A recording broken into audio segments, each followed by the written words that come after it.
V naslednjih minutah pa vam bo gospod Robert Terčelj iz podjetja Farmedica povedal, kako in s čim lahko učinkovito topimo ušesno maslo na naraven način.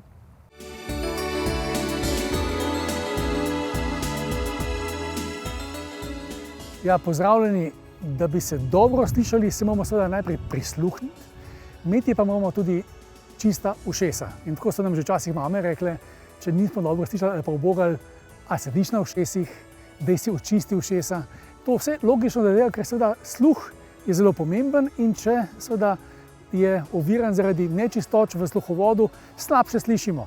In te nečistoče se hitro naberejo, običajno poleg ušesnega masla se pridruži tudi nekaj odmrle kože sluhovoda, nekaj nečistoč in ta zloglasni ušesni čep je tukaj.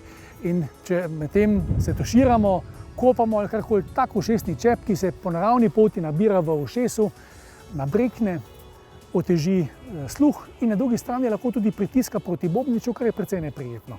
Skratka, tak naravni ušesni čep je nekaj, kar skušamo tudi po naravni poti odstraniti. In danes govorimo o vaksolu. Vaksol je pravzaprav ušesno pršilo, ki ni klasično pršilo. Zakaj ne? Namreč ni pod tlakom. Že sicer ni dobro, da bo uho karkoli tlačimo, tudi če je to neko pršilo. To je pomembno, ni pod tlakom in ne vsebuje vode. Voda in uho, oziroma sluhovod, niso najboljši partnerji. In ker je ušesni čep, ki se nam nabere maščobne osnove, je iz kemije, vemo, maščobe topijo maščobe, vaksol pravzaprav ušesno pršilo na maščobni osnovi.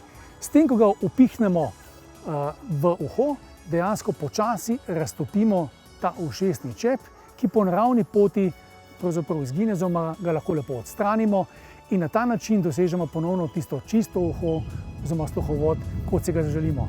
Vemo, da je pri nekaterih več ušesnega masla, ušesno maslo je lahko bolj gosto, suho, težje ga odstranjujemo in za vse te primere je vaksol lahko zelo lepa ušesna higiena.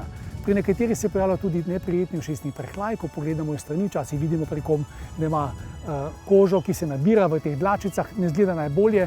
Tudi tukaj je vaksol lahko lepo negovalno sredstvo, skratka ušesno pršilo za čist in negovan sluhovod in predvsem zato, da lahko ustrezno zaščitimo to nežno kožo sluhovoda.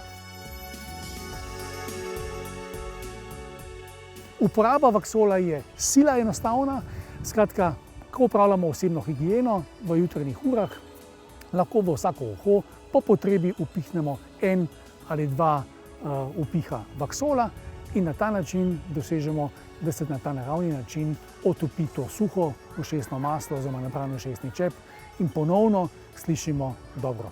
Skratka, vaksol, dobra naravna rešitev za čist sluhovod in dober sluh.